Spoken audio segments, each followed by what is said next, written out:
Pilatos perguntou: que farei então com Jesus, que é chamado de Messias? Crucifica, responderam todos.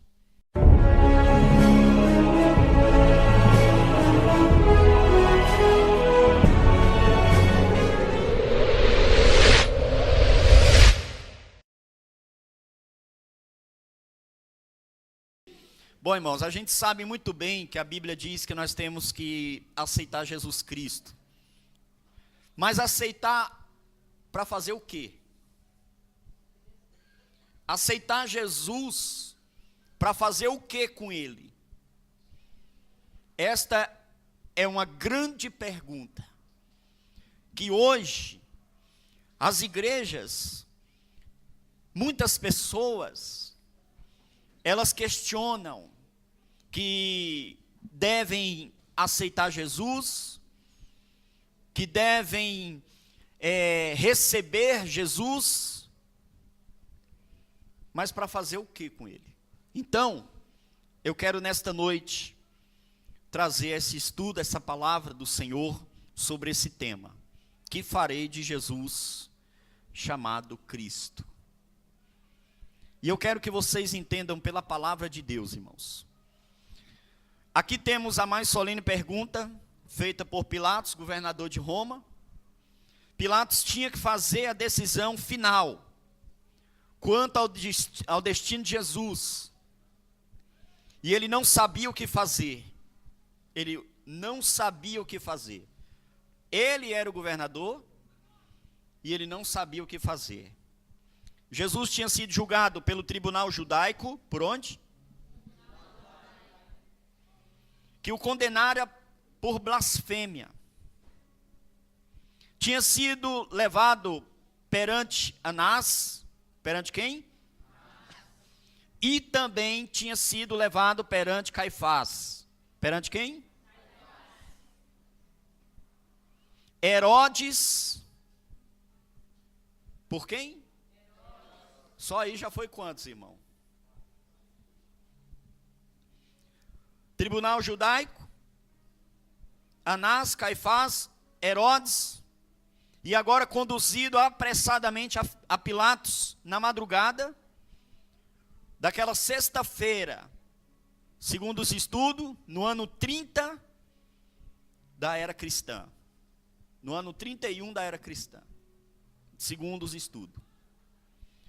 E como Pilatos não sabia o que fazer, consultou a multidão, fazendo a mais solene pergunta: que farei de Jesus, chamado Cristo? Ao pronunciar tais palavras, que se constituem na pergunta mais importante que já pode ser formulada, Pilatos fez uma interrogação universal que todo indivíduo terá de enfrentar. É uma pergunta pessoal de cada indivíduo. É uma pergunta inescapável, não tem como você escapar dela. Ninguém pode ser neutro nessa pergunta. Todos terão de enfrentá-la. Todos terão de responder a essa importante, solene pergunta: que farei de Jesus chamado Cristo? Que farei? Amém? Então vamos lá. Como Pilatos respondeu à própria pergunta dele? Ele cometeu 3 injustiças. Pilatos cometeu 3 injustiças. Primeira injustiça que Pilatos cometeu: ele libertou um criminoso, um famoso criminoso. Grava aí. Segundo, ele mandou açoitar Jesus. E terceiro, ele entregou Jesus à morte. Qual foi o primeiro erro dele? Ele libertou um famoso criminoso. Segundo, mandou açoitar Jesus. Terceiro, entregou à morte. Então vamos lá. Libertou um criminoso. Entre libertar um justo e um criminoso, ele escolheu libertar um criminoso. Barrabás era o preferido da multidão. Pilatos achou melhor seguir a multidão. O escolhido não foi o Salvador, foi um dos mais temidos criminosos. Olha para mim, igreja. Quando você tiver que tomar uma decisão, você não pode tomar essa decisão baseada na multidão, nas circunstâncias, no que dizem, no que falam, nos conselhos dos ímpios, como diz o Salmo 1. Bem-aventurado aquele que não anda segundo o conselho dos... Então Pilatos cometeu um grande erro. Ele ouviu a multidão. Eu não sei o que você anda ouvindo. Eu não sei o que você anda vendo. Eu não sei em que base você toma suas decisões. Com base em que você decide sua vida? Olha para mim, igreja. Existem 2 fases da nossa vida. 2, somente 2. Diga comigo, existe 2 fases da vida humana. Diga só 2. Fala para quem está do seu lado aí, diga só 2. Qual é as 2? Primeiro, antes de Cristo. Segundo, depois de Cristo. Quem está entendendo, diga. Quais são as 2 fases? Antes e depois de Cristo. Então a tua vida, ela é baseada nessas 2 fases. Antes e depois. Amém, igreja? Então, com que base você decide as coisas? Em que base, em que circunstância você decide sua vida? Segundo, mandou aceitar Jesus. Ele primeiro reconheceu que Jesus não tinha culpa nenhuma. Depois ele reconheceu. Ele não achou nele crime algum. A seguir mandou açoitar Jesus Cristo. Se não tinha crime, se não tinha culpa, açoitar para quê? Não, olha para cá, irmão.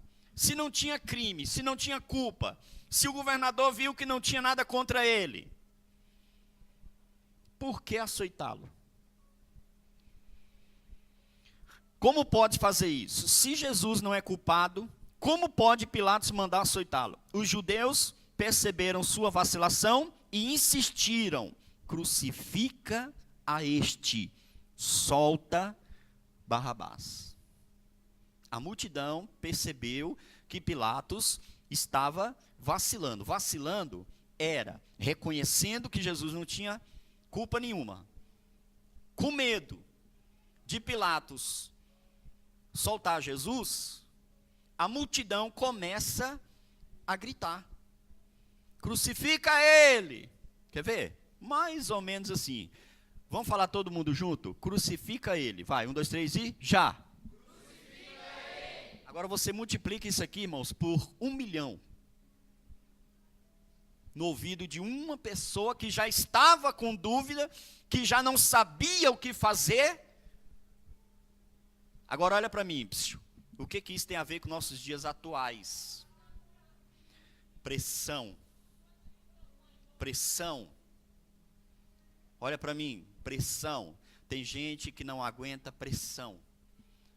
Pressão psicológica, pressão física, pressão circunstanciais. Pressão psicológica, físicas, circunstanciais. Pressão.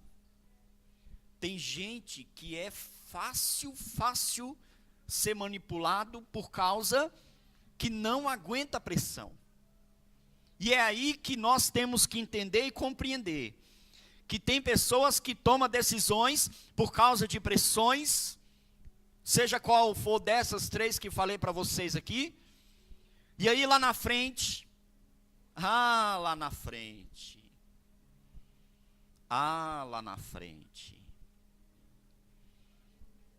eita,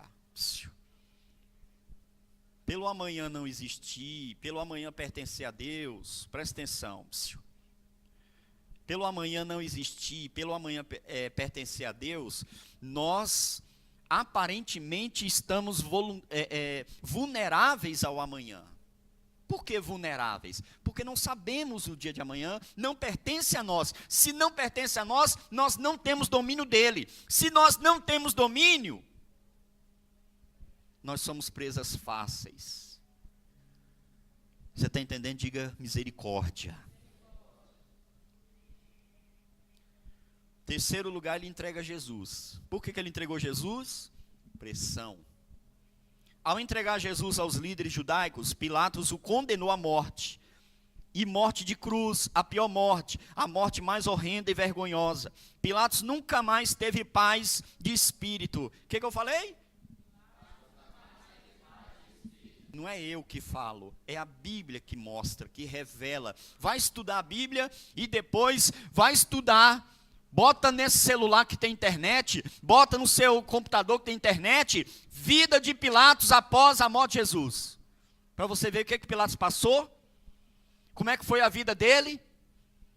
Nunca mais, diga nunca mais ele teve paz de espírito. Repete, igreja.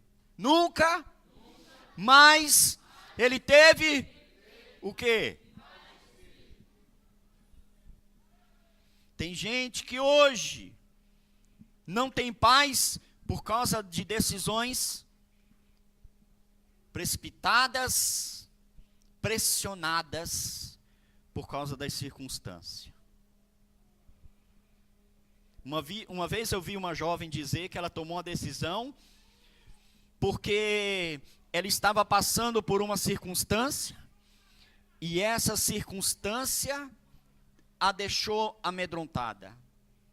E apareceu um escape, mas na hora da pressão, não é bom tomar decisões.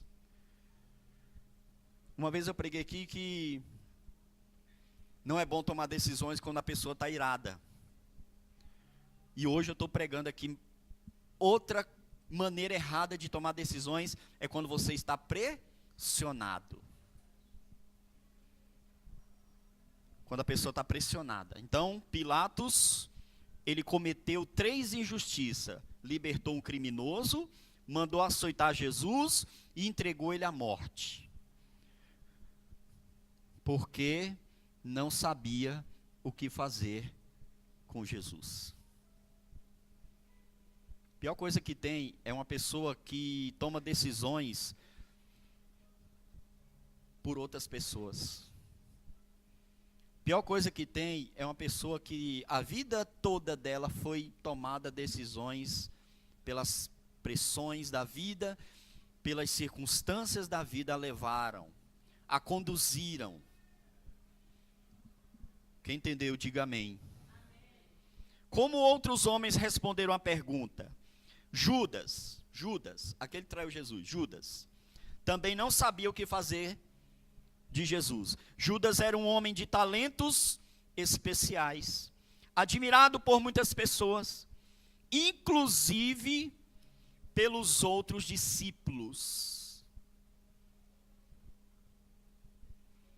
Ele viveu com Jesus por quantos anos? Por quantos anos? Por quantos anos? Ele pôde acompanhar o Salvador em seus poderosos milagres, em suas obras de amor, ficou convencido de que ele era realmente o Messias enviado por Deus, aprendeu muitas lições preciosas, proferidas por Jesus, mas Judas amava o dinheiro. Mas Judas amava o quê? Mais do que Cristo e suas lições. Ele era avarento, ladrão e não quis se arrepender. Não quis fazer de Jesus o seu Salvador. Então, no final dos 3 anos, ele decidiu o que fazer de Jesus. Olha para mim, andou 3 anos. Ouviu Jesus 3 anos. Viu milagres 3 anos. Recebeu estudos grandiosos, especiais, durante 3 anos. Aí no final dos 3 anos, Judas decide o que vai fazer com Jesus. O que Judas fez com Jesus? Traiu Jesus. Por isso que eu preguei, e por isso que eu vou pregar, eu vou falar novamente. Melhor é o fim das coisas do que o início delas. Ah, você era amoroso na igreja? Ah, você era corajoso no começo? Ah, você cantava no começo? Você pregava no começo? Você foi obreiro? Você evangelizou? Você visitou? Você orou? Você era do altar? E agora está desanimado, agora está abatido, agora está entregue?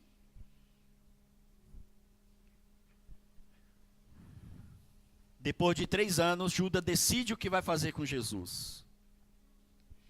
Ele chamou os líderes judeus e propôs entregá-lo. Então, traiu por 30 misérias moedas de prata. Mas esse dinheiro, que tanto desejara, não lhe serviu de nada. Após a traição, tocado de remorso. Grava essa palavra, remorso. Remorso. É o que muita gente sente hoje dentro das igrejas. Remorso. Mas eu, pastor Carlos, o obreiro, Gilson, ou quem for indicado para ministrar aqui dentro da igreja, a gente aqui não prega remorso. A gente aqui prega arrependimento, que é totalmente diferente. E eu já ilustrei isso aqui, dentro da igreja. Eu ilustrei com 2 pessoas, Pedro e esse próprio Judas aqui. Então, tocado de remorso, Judas foi procurar os sacerdotes para devolver as moedas, dizendo: pequei, traindo sangue inocente. E eles responderam simplesmente: que nos importa?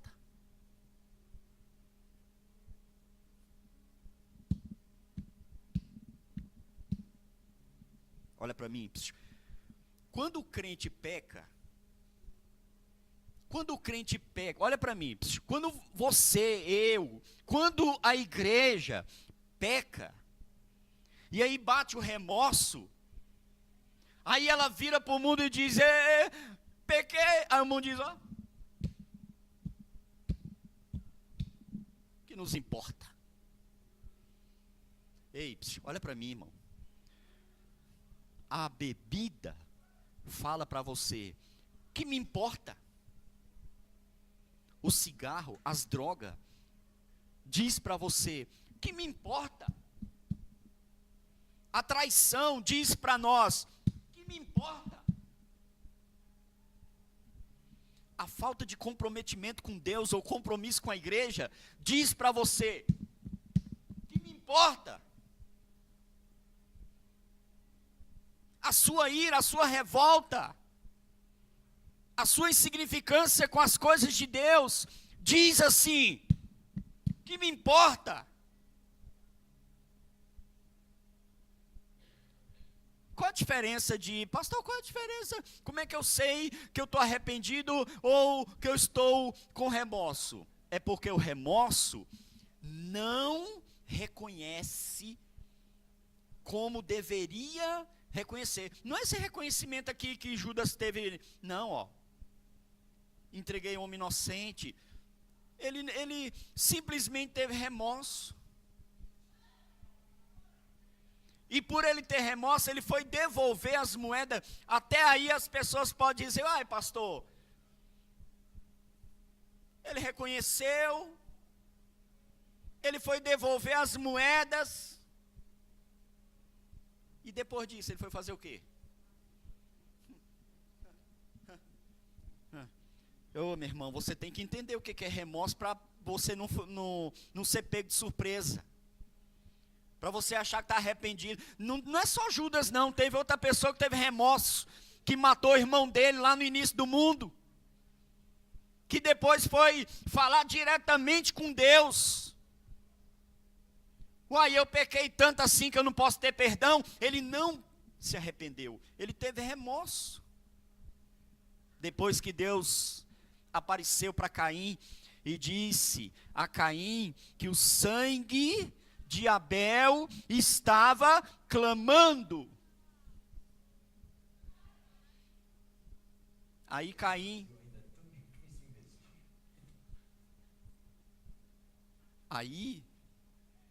Caim viu a besteira que ele fez. Olha para mim, isso é remorso. Agora arrependimento não, irmão. Arrependimento é o que Davi sentiu quando errou. É o que Jacó sentiu quando errou. É o que Pedro sentiu quando errou. Está entendendo? Arrependimento não leva a suicídio. Arrependimento leva a renúncia, a reconhecimento. Quem entendeu, diga amém. Que nos importa? Isso é contigo. Mateus 27, 3 a 5. Quer ver? Ó? Mateus 27, 3. Quando Judas, o traidor, viu que Jesus havia sido condenado, sentiu remorso e foi devolver as 30 moedas de prata ao chefe do sacerdote e aos líderes judeus, dizendo: eu pequei, entregando à morte um homem inocente. Eles responderam: o que é que nós temos com isso? O problema é seu. Olha para mim, igreja. Dessa porta ali para fora, dessa porta ali para fora, qualquer remorso que você tiver de não estar firme com Deus, de não ter pegado firme com Deus, de não servir ao Senhor direito, dessa porta ali para fora, qualquer tipo de remorso que você vier sentir após a vinda de Cristo, o mundo vai te responder: o que nós temos com isso? O problema é seu. Olha para mim, igreja, eu só tenho uma pessoa que se importa com você: Jesus.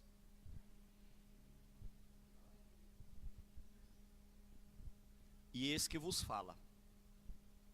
Por isso que eu te dou bronca. Quando é para dar bronca, eu dou bronca. Não vou passar a mão na sua cabeça.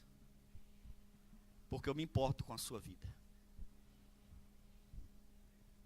E se tem uma coisa que eu vou se tem uma coisa que eu vou escolher entre te perder falando a verdade e te ganhar falando mentira, eu prefiro a primeira. Te perder falando a verdade. Porque o mundo te responde assim: que me importa? Grava isso, que me importa? Que me importa? Grava isso na sua cabeça, porque o diabo, o mundo e as coisas que tem no mundo responde: que me importa? Saulo, o que ele fez de Jesus? Ele perseguia Jesus na pessoa dos seus seguidores. O que eu falei? Ele perseguia Jesus na pessoa dos seguidores. Quem persegue a igreja está perseguindo quem? Jesus na forma da igreja. Quem te persegue? Quem fala mal de você por causa da igreja, por causa da sua fé, está perseguindo Jesus na sua pessoa. É isso que acontece. Quando ele ia pela estrada de Damasco, a fim de aprisionar ainda outros cristãos daquela cidade, ele se encontrou com Jesus, que lhe apareceu numa radiante luz, e ouviu estas palavras: Saulo, Saulo, por que me persegues? Atos 9:4. Atos 9:4. Olha para mim, irmão, não escuta lá fora não, escuta aqui dentro. Psiu. Escuta aqui dentro. Escuta. Nesse momento, ele compreendeu que estava fazendo tudo errado. Se defrontou com a grande questão: que farei agora de Jesus? Pois até aqui eu vinha perseguindo a esse Jesus, a quem Deus ressuscitou dos mortos, como Filho de Deus. O que farei agora dele? Até aquele momento ele perseguia. E agora? Olha para mim, igreja. Até você entrar aqui dentro, o que você estava fazendo com Jesus? E daqui agora em diante, ouvindo isso, o que fará de Jesus? Mas ele não consultou aos seus companheiros de viagem. Ele consultou ao próprio Jesus, dizendo-lhe: Senhor, o que queres que eu faça? Atos 22, 10. Tem alguém aqui ainda que está sem Jesus? Afastado? Desviado?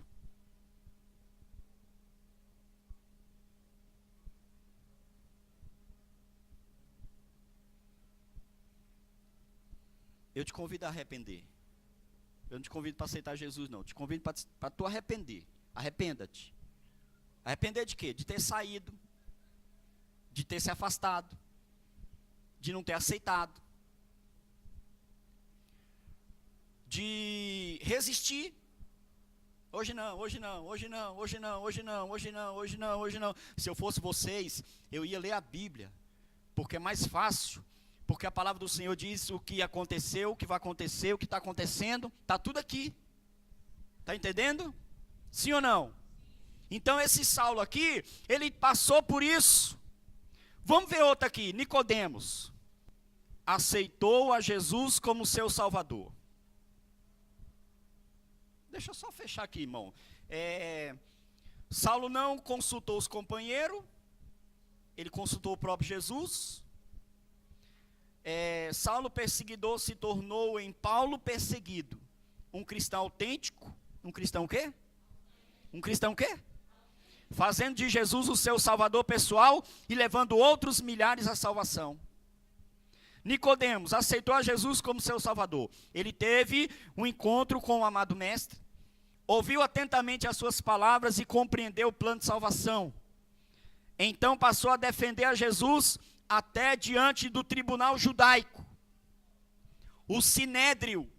Quando todos os outros estavam firmados contra o mestre, Nicodemos ficou sozinho para pleitear o seu favor, correndo risco de perder a sua elevada posição no sinédrio.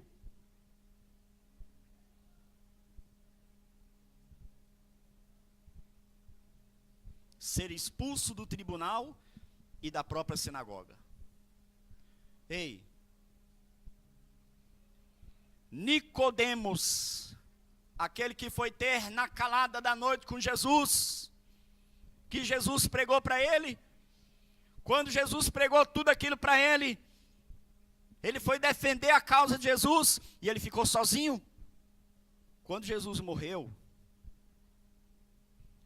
Nicodemos entregou todos os seus bens para a pregação do evangelho. Esse Nicodemos, quando Jesus morreu, ele entregou os bens valiosos dele para a pregação do evangelho. Olha para mim, você está investindo na pregação do evangelho? Olha para mim, talvez você não prega, você tem vergonha. Talvez você não canta, você tem vergonha. Talvez você não louva, você tem vergonha. Talvez você não evangeliza. Talvez você não visita. Mas você é dizimista.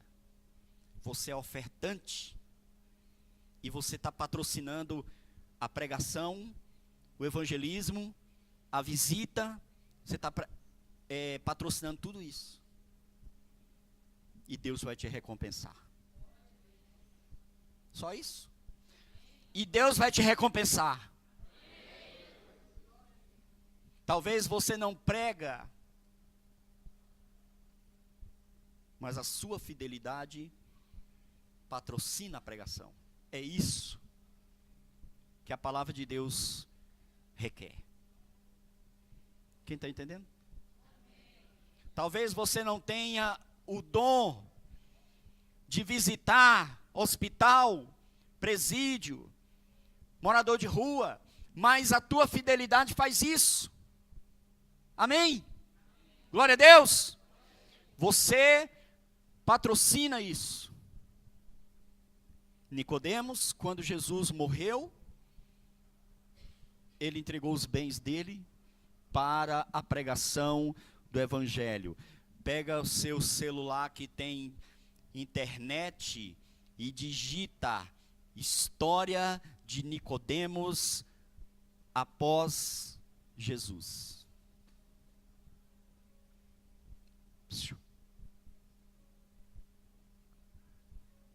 Só quem está entendendo, diga amém. O último aqui, meu irmão. O último, não vai dar tempo de falar tudo.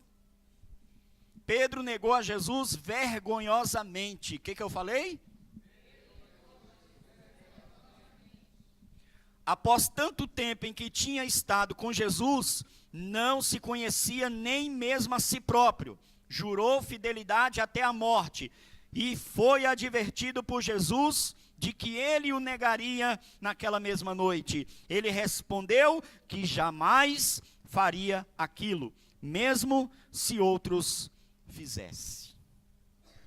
Entretanto, com medo, com o quê? Com o quê? Com medo de uma simples criada, negou que conhecesse a Jesus. Sim, o mesmo Pedro que jurou que estava disposto a morrer por amor a Cristo, negou ele. Felizmente ele se arrependeu. Ele o quê? Não teve remorso. Ele se arrependeu. Dá tempo hoje. Dá tempo hoje.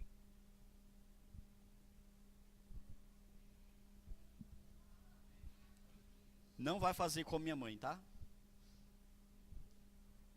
Dá tempo hoje. Não fale. Hoje não. Felizmente ele se arrependeu de forma sincera. De forma o quê? Vira para quem está do seu lado e diz assim: não adianta fingir, porque Deus te conhece. Você, fingindo, não engana Deus, engana a si mesmo. Diga para ela: não finja.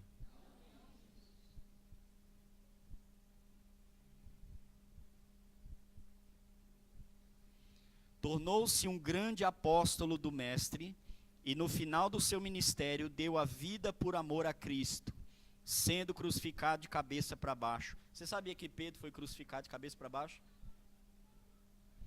Deixando-nos um exemplo digno de desprendimento, renúncia e abnegação. Irmão, se morte de cruz era a mais vergonhosa que tinha pregado normal, agora você imagina de cabeça para baixo. Você é cristão? Então se você trabalha para Deus, você tem que trabalhar mais ainda. Você sorri para o mundo, você tem que sorrir melhor para Deus. Você faz alguma coisa para o mundo, você tem que fazer melhor para Deus. Quem está entendendo isso?